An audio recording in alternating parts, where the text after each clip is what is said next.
Sanibonani babukeli, kusaseyilo i-champion leli, siyaphinda siyahlangana futhi kuyo emafekhe ngawo amanyala. Kuba yilelo dlanzana-ke liba nesibindi sokuzovela ngaphambili nawalo amanyala. Kwazise nawe phela ungaba naso isibindi sokuthi uzovela nawakho amanyala ngoba phela kuyimvela kancane ukuthi umuntu akhule nje kube uholokoqo lwentshebe noma uholokoqo lwebele engakaze abe nawo amanyala. Bayabhala abantu basenekela iy'ndaba zabo njengoba zinjalo-ke sibese nathi sesiyanenekela zona zinjalo. Nanamhlanje-ke Nkosi yami senekelwe ubhuti lana. Ubhuti ulebeka kanje udaba. Nganginentombi engangithandana nayo. Kwakumnandi othandweni lethu.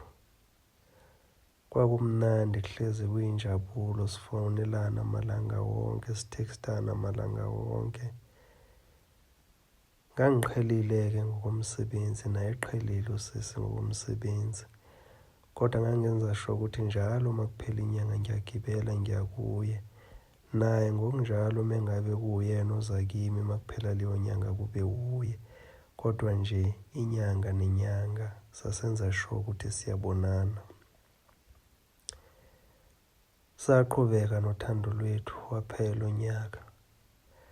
Waphela owesibili, kumnandi nje kusweet kunjeya. Phela owesithathu nowesine nowesihlanu. Saqala inkinga kwesithupha unyaka. Kulapho la ngase ngithi khona mangimfonela zike zingabanjwa iy'ncingo. Ngithi mangithi ngiyamthexta akawuthatha 10 hours engangiphenduli, ayongiphendula ngesakhe isikhathi. Ngangilokhu ngincinge njalo, ngesinye isikhathi azangivukele ngolawa ukuthi ngimvuse ekuseni ngey'ncingo nje kwenze njani. Ngaqale ngabona ukuthi lo muntu sengishintshele lona. Ngithi mangizama ukuhlala naye phansi ngimkhombisa ukuthi okuthile nokuthile akungiphathi kahle. Avuke ngalo ulaka ukuthi mina njalo ngihlezi ngikhalaza kodwa ngiyazi ukuthi naye unento zakhe abhizi ngazo. Phela uno-life yena, hhayi ukuthi manje u-life wakhe sekumele kube i-relationship. Sengiyovuka-ke lapho ngixolise Nkosi yami. Xolise ngingonanga kodwa bengizama ukuthi sibonisane ngoba phela vele kwi-relationship if ningakhulumi ayizukuya ndawo leyo relationship.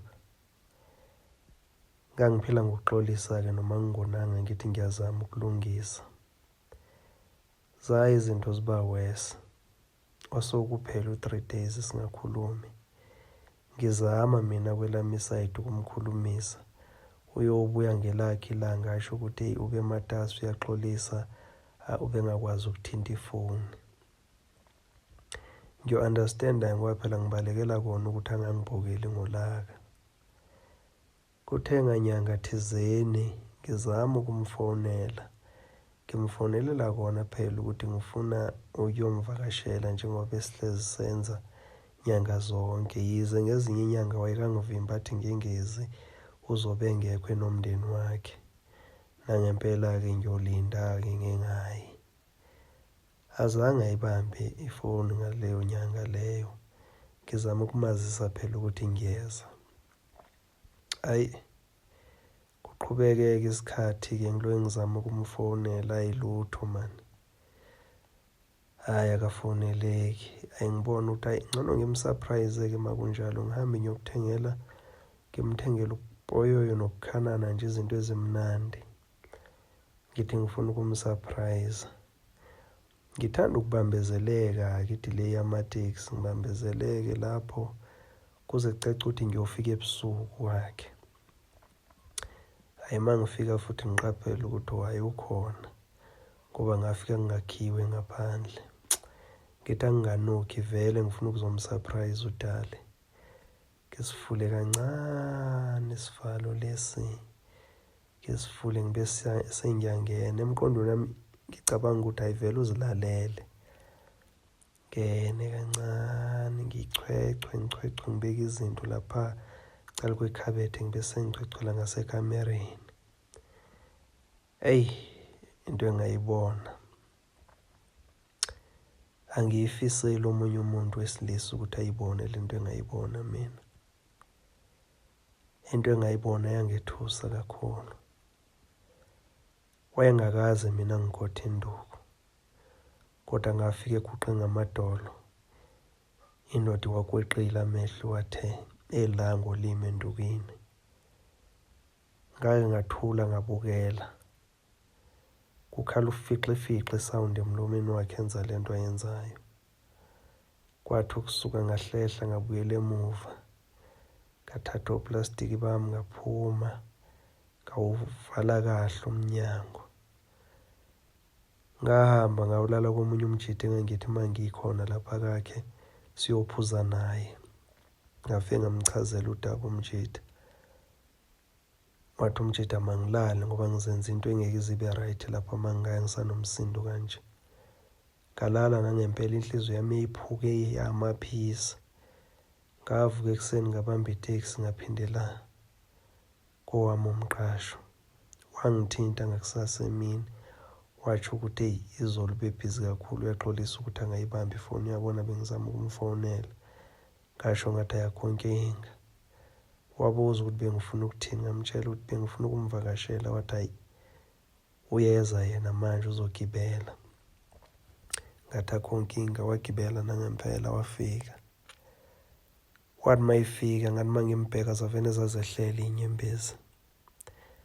Wangibamba ngesandla wangibuza ukuthi kwenze njani. Zangikwazi ukukhuluma, zazehlela inyembezi. Zithe mazehla kanjalo wangithulisa. Ngakhala ngaze ngathula. Wangibuza ukuthi kwenze njani, ngamtshela ukuthi sekwenzeka umshophi ekhaya, umalume ushonile. Wangithuthuzela-ke lapho wakhipha nemali wathi ngiyokhalisa omalume. Ngayithatha imali ngabe ngiqonda ukuthi ayikho leyo nto, kodwa anginawo amandla okuyikhuluma le nto. Sayaqhubeka inhliziyo yami iphukile injalo. Ngaya ngiphola ngithi ngifuna ukuthola enye intombi engizamreplace ngayo. Ngangiwathola amantombazana kodwa yayingekho engangiyithanda njengaye. Kuze kube manje angikaze ngiyithole intombazane engiyithanda njengaye, and angikwazi ukumyeka. Okubuhlungu ukuthi sengiyazi ukuthi mayizike zibe iy'ngcingo zami engatholakala uzike ebhizinani. Akuphumeki kuye, angazi ngaphuma kanjani. So ngisondela ngaphambili nje ngizocela ukucetshisa ukuthi yenziwa njani into manje, uphuma kanjani emntwini mase kunje. Ngiyabonga.